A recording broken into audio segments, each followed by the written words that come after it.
Pyometra merupakan penyakit reproduksi yang sangat sering menyerang hewan anjing, terutama betina yang belum disteril. Penyakit ini akan muncul terutama pada fase diestrus saat pengaruh hormon progesteron ini tinggi. Kondisi ini akan ditandai dengan akumulasi eksudat purulen di dalam uterus. Sehingga dalam penegakan diagnosis Pyometra ini memerlukan kombinasi antara pemeriksaan klinis dan juga pencitraan, di mana USG merupakan diagnosis yang paling tepat karena cepat dan juga akurat. Pemeriksaan ultrasonografi dilakukan sebagai metode diagnostik untuk mengevaluasi kondisi uterus dan menegakkan diagnosis dari Pyometra. Ultrasonografi dilakukan secara transabdominal dengan hewan yang diposisikan dalam posisi dorsal rekumbensi atau lateral rekumbensi untuk memudahkan visualisasi organ reproduksi dari hewan itu. Area abdomen pada bagian kaudal itu dicukur dan diberikan gel ultrasonografi guna untuk meningkatkan konduksi gelombang suara. Pemeriksaan menggunakan transducer frekuensi 5-7,5 MHz yang sesuai untuk visualisasi organ abdomen pada anjing. Evaluasi dilakukan pada potongan transversal dan longitudinal uterus dengan fokus pada ukuran uterus, ketebalan dinding, serta karakteristik dari isi lumen. Ultrasonografi juga memungkinkan identifikasi multiple circulation pada uterus, terutama pada Pyometra tipe tertutup, serta dapat mendeteksi cairan intraurin dalam jumlah yang sedikit. Berdasarkan temuan tersebut, ultrasonografi digunakan sebagai metode yang akurat, cepat, dan non-invasif untuk menegakkan diagnosis Pyometra serta membedakan dari kondisi uterus lain seperti keguntingan, ovometra, dan juga hydrometra.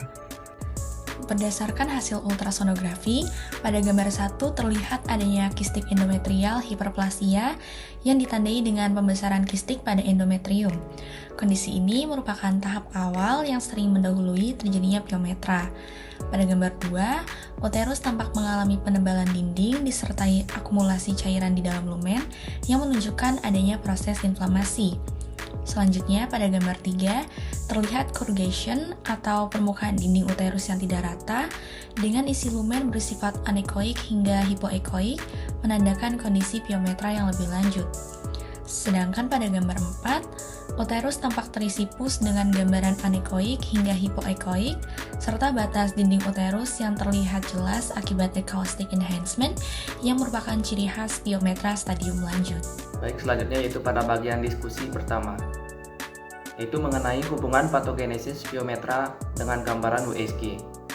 Nah, jadi Pyometra merupakan penyakit infeksi uterus pada anjing betina yang ditandai oleh akumulasi eksudat inflamasi di dalam urutan lumen uterus.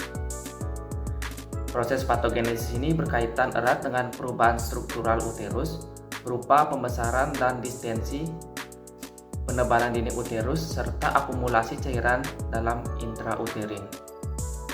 Nah, perubahan tersebut menyebabkan uterus pada pemeriksaan ultrasonografi tampak seperti struktur tubular yang membesar dengan isi anekoik hingga hipoekoik, tergantung pada jumlah dan konsistensi eksudat.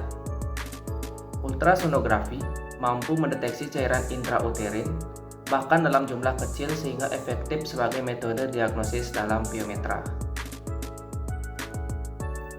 Selanjutnya yaitu peran progesteron dalam cystic endometrial hyperplasia atau CEH. Jadi pada jurnal menjelaskan bahwa Pyometra paling sering terjadi pada fase diestrus, yaitu fase luteal dalam siklus estrus ketika kadar progesteron tinggi.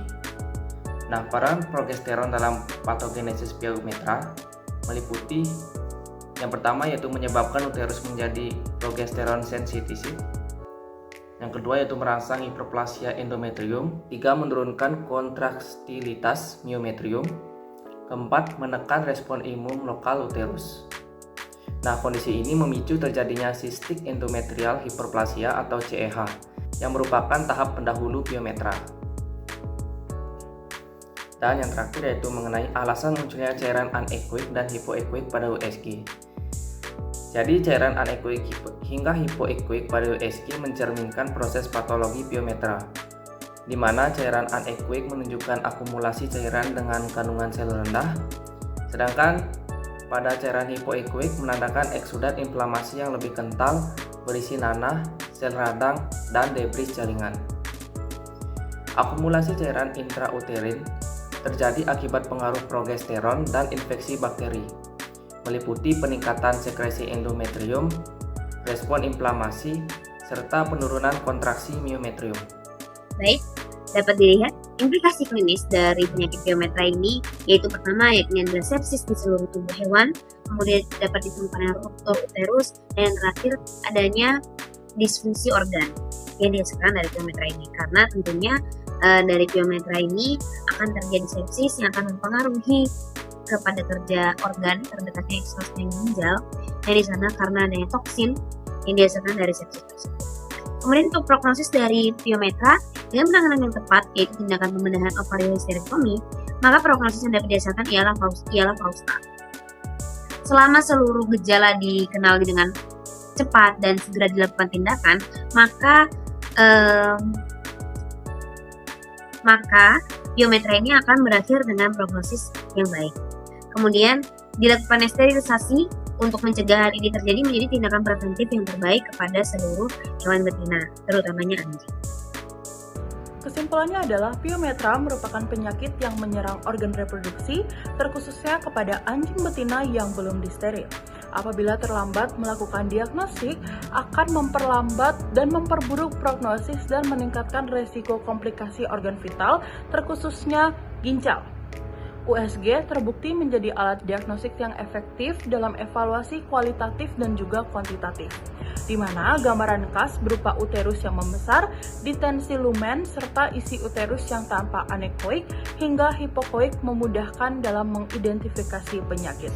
Dengan penerapan USG yang cepat dan tepat, piometra dapat didiagnosis lebih dini sehingga penanganannya dapat dilakukan secara baik.